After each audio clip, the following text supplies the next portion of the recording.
Good morning. The second meeting of the House Standing Committee on Local Government is called to order. Will the clerk please call the roll? Representative Baumann, Present. Representative Bray, Representative Brown, Representative Chester Burton, Representative Doan, Representative Fleming, Representative Freeland, Present. Representative Griffey, Here. Representative Hampton, Representative Hart, Representative Imes, Here. Representative Lewis, Here. Representative Maddox, Representative Meredith, Representative Rorks, Representative Stalker, Representative Raymer, Here. Representative Witten, Here. Vice Chair Neighbors, Here. Chairman Flannery. Here. We do have a quorum present, and we are constituted to do business. Do any members have introductions they'd like to make?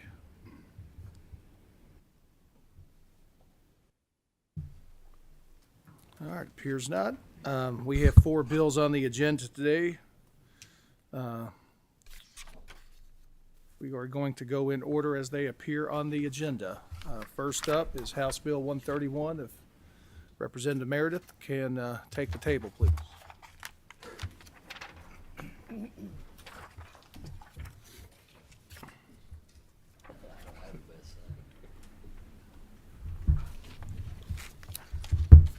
All right, I believe, before we get started here, I believe there is a committee sub. Do we have a motion on the committee sub? We have a motion by Representative Bray. We have a second. Second by Representative Imes. All in favor of the committee sub, vote aye. The ayes have it. Thank you, Mr. Chairman, members of the committee. I'm Representative Michael Meredith, representing the 19th House District. J.D. Cheney, Kentucky League of Cities. Joe Bear, President of Kentucky Professional Firefighters. All right, please proceed. House Bill 131 is pretty simple. It just provides flexibility to fire departments that were in what were former second-class cities. We have done a lot of work on classification reform over the last several years. We left some things out of classification reform when we did that were more controversial issues, things like taxing authority, some alcohol area legislation, and then we had tried to leave alone anything that might have collective bargaining agreements involved in them as well. Several of those cities that were old second-class cities had collective bargaining agreement issues, and that had been left alone in the classification reform prior. However, this bill does not affect those. I was approached by the City of Bowling Green's fire department about some flexibility in what their scheduling could be for their firefighters. Currently, any of the old second-class cities had a very strict schedule requirement. You could only have an on 24, off 48 schedule. As they have researched around, several departments have moved to an on 48, off 96 schedule, and that was something they wanted to explore. They've also been looking at a potential hybrid schedule, and that's what you see in the committee substitute, which is what they call a 1-3-2-3 schedule. So it's an on 24, off 72-hour schedule you start with, and then you have an on 48, off 72. So it's kind of a hybrid between. Motion on the bill is amended by the sub. Motion on the bill by Representative Berry, seconded by Representative Ball. Please continue to present. I would quickly say that it does not affect any existing collective bargaining agreements, and we were very clear on the legislation with regard to that, and it only affects 13 cities across the Commonwealth. All right. Are there any questions on this bill? Any comments? Don't see any, and also I don't believe anyone has signed up to speak for or against this bill. Since there are no other questions or comments, we are ready for a vote. All those in favor of House Bill 131 as amended by the committee substitute vote aye. Those against, no. Will the committee clerk please call the roll? Representative Ballman? Aye. Representative Bray? Representative Brown? Representative Chester Burton? Representative Doan? Representative Fleming? Representative Freeland? Yes. Representative Griffey? Aye. Representative Hampton? Yes. Representative Hart? Representative Imes? Yes. Representative Lewis? Aye. Representative Maddox? Representative Meredith? Yes, ma'am. Representative Neighbors? Yes. Representative Raymer? Yes. Representative Rorks? Representative Stalker? Representative Witten? Aye. Chairman Flannery? I vote aye. Looks like the ayes have it. The motion carries with favorable expression. The bill as amended should pass. Thank you very much. Thank you, Mr. Chairman, members of the committee. All right, next up, we have House Bill 256, which is sponsored by the chair. Will the vice chair please assume the chair?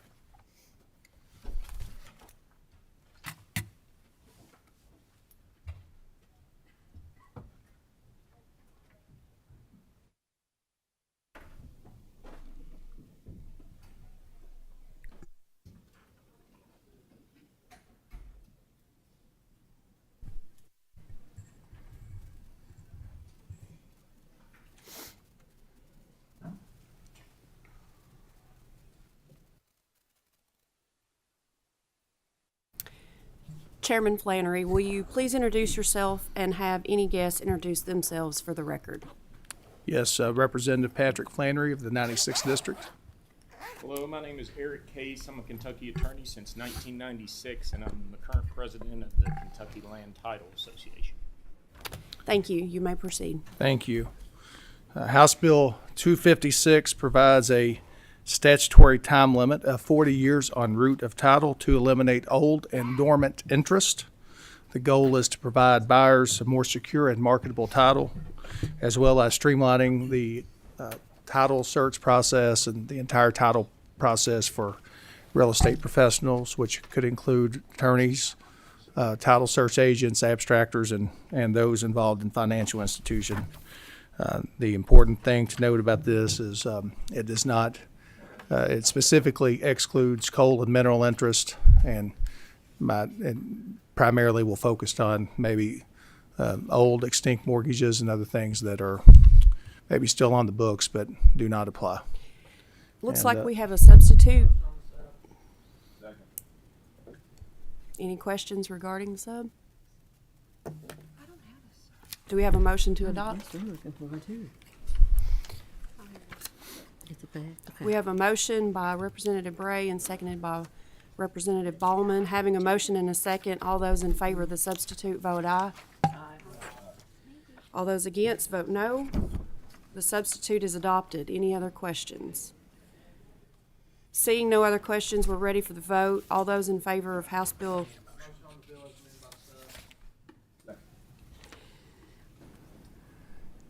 Will the committee assistant please call the roll? Representative Ballman? Yes. Representative Bray? Representative Brown? Representative Chester Burton? Yes. Representative Doan? Representative Fleming? Representative Freeland? Yes. Representative Griffey? Yes. Representative Hampton? Yes. Representative Hart? Representative Imes? Yes. Representative Lewis? Aye. Representative Maddox? Yes. Representative Meredith? Representative Neighbors? Yes. Representative Raymer? Yes. Representative Rorks? Representative Stalker? Representative Witten? Yes. Chairman Flannery. Yes. The motion carries with favorable expression that the bill as amended should pass. Thank you, Chairman. Thank you. Thank you, sir.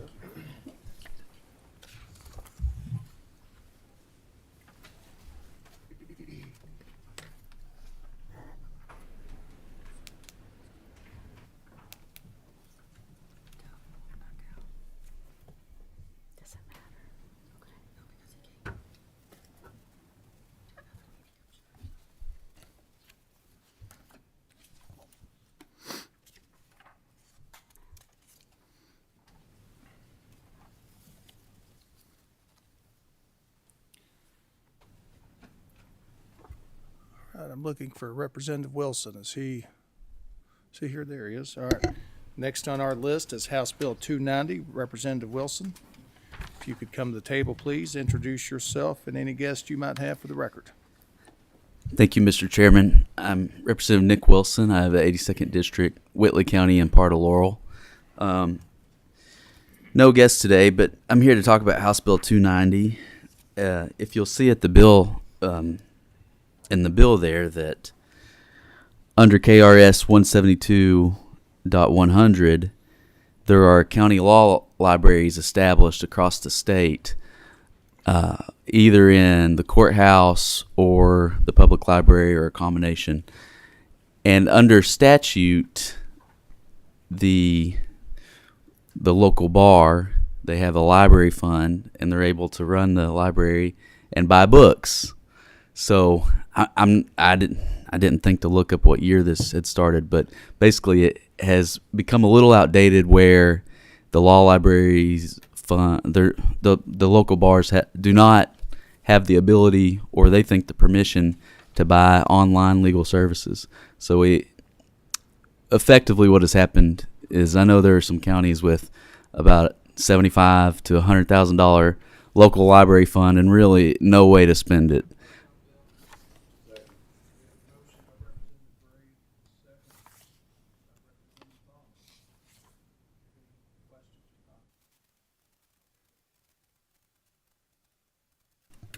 I'll just briefly, comment on this. Representative Wilson, appreciate you bringing this bill. I feel like this is probably an area that it's a good start. We need to take more look at this. Maybe for non-lawyers, a lot of people don't realize that every county does have a law library, and I think it's probably important to look at this, how we can better utilize this resource, not just for attorneys, but for the public, and hopefully have these resources utilized in a way that's beneficial as they are intended. So I do compliment you for bringing this bill, and I think this is an improvement to what we currently have. So I thank you for that. If there aren't any other questions or comments, I think we're ready for a vote on this. All in favor, vote aye. All opposed, vote no. Madam Secretary, please call the roll. Representative Ballman. Aye. Representative Bray. Representative Brown.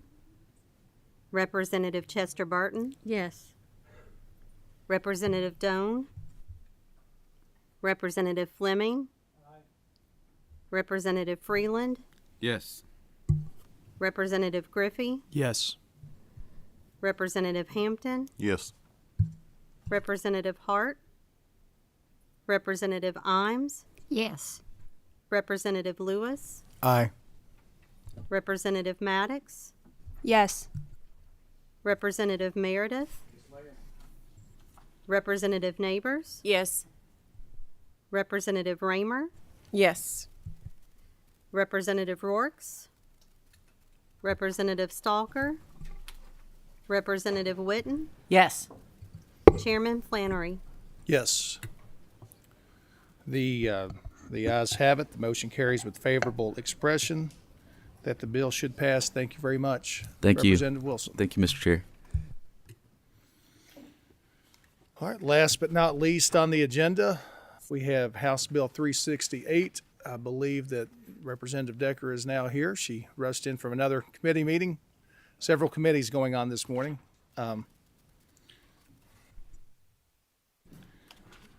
Once you all have a chance to be seated, Representative Decker, if you could introduce yourself and have any of the guests introduce themselves for the record and then proceed with testimony. Thank you. Thank you, Mr. Chairman, co-chair, and members of the committee. I am Jennifer Decker, House member from District 58, and I will ask the people at my table to introduce themselves. Thank you. J.D. Cheney, Executive Director, League of Cities. John Park, Deputy Judge, Executive, Shelby County. Shelley Hampton, Director of Government Affairs, Kentucky Association of Counties. In short, this bill removes an unfair rule in KRS 424.145 that only allows local governments in counties with more than 80,000 residents to use cost-saving alternatives for publishing public notices. Right now, smaller counties, cities, and local government units have no choice but to spend taxpayer dollars on newspaper ads, while larger counties can use these alternatives. The government website notice, posting ads on an official government website available 24/7 after publishing a brief newspaper notice directing the public to the site and directing the public to where and how any documents related to the notice can be obtained.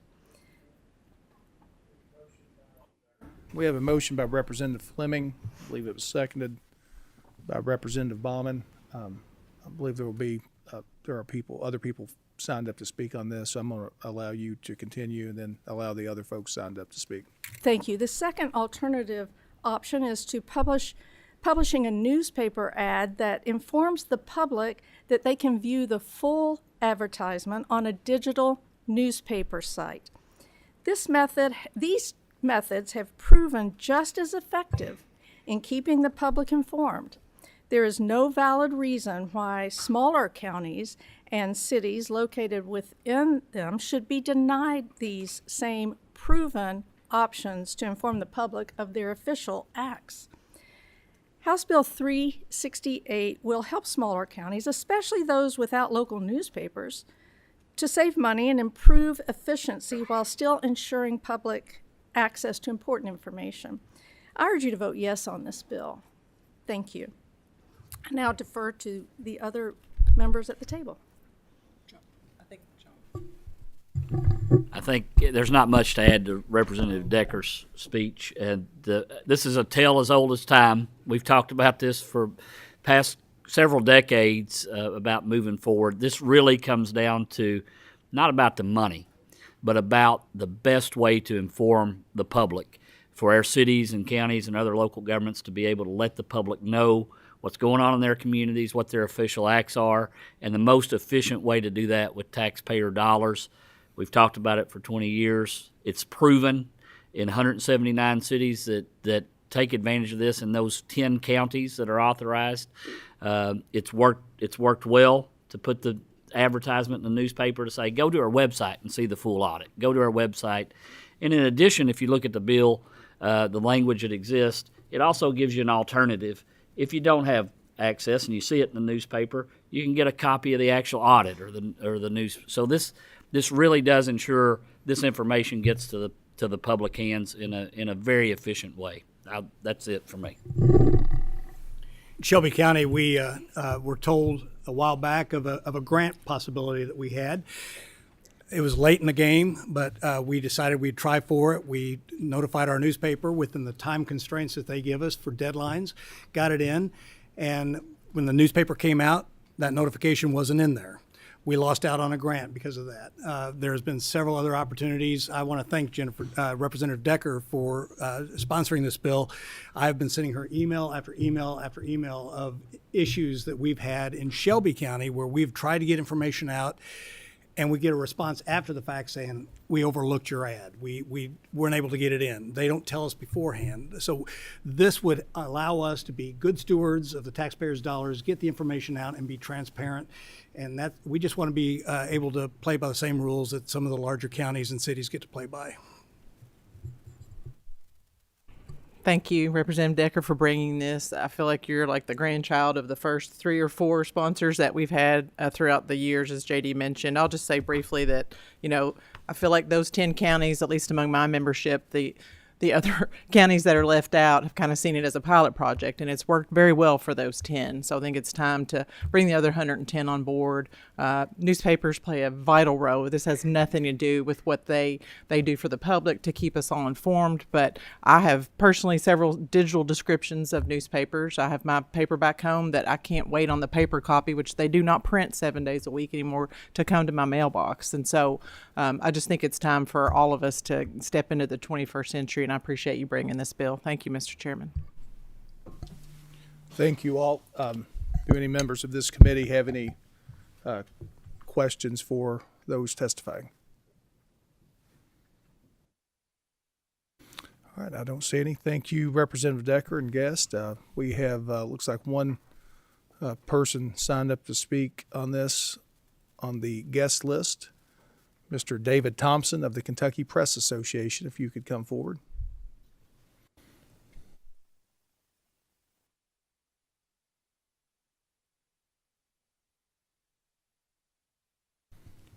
All right, thank you, Mr. Thompson. If you could introduce yourself for the record, please, and then please proceed.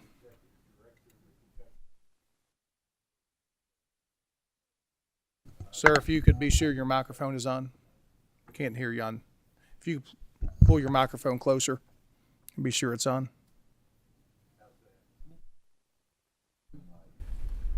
Is that working now? There we go. Okay, sorry about that. I'm David Thompson, Executive Director of the Kentucky Press Association. As JD said and Shelley said, we've been working on this legislation or similar legislation since 2005, so it's not a new subject, and I appreciate their time and discussions with me over that time to talk about this and continue working with them, and we will gladly continue working with them. I'm glad JD did mention that it's not a cost thing, because the Program Review and Investigations Committee under the commission by Senator Chris McDaniel did a year-long study on the cost of newspaper ads that the counties and cities are required to publish. It came out to be 0.16% of a city's budget is what they spend to have these published in newspapers. That's $16 of every $10,000 that they spend goes to newspaper advertisements. The other thing that the commission came up with was, before this is developed, the legislature needs to set some standards for what constitutes a website and what needs to be on there. I'll give you some examples, and Representative Hampton and I, both Scott Countyans. I looked at the city of Stamping Ground in Sadieville. Stamping Ground minutes have not been updated since December of 2024. 2024. The ordinances are current only up until 2020. In Sadieville, there's no agenda or minutes for any city meeting since November 5th of 2024, and that was an 11-minute special meeting. There have been no regular minutes or agenda for City of Sadieville commission meetings since October 28th of 2004.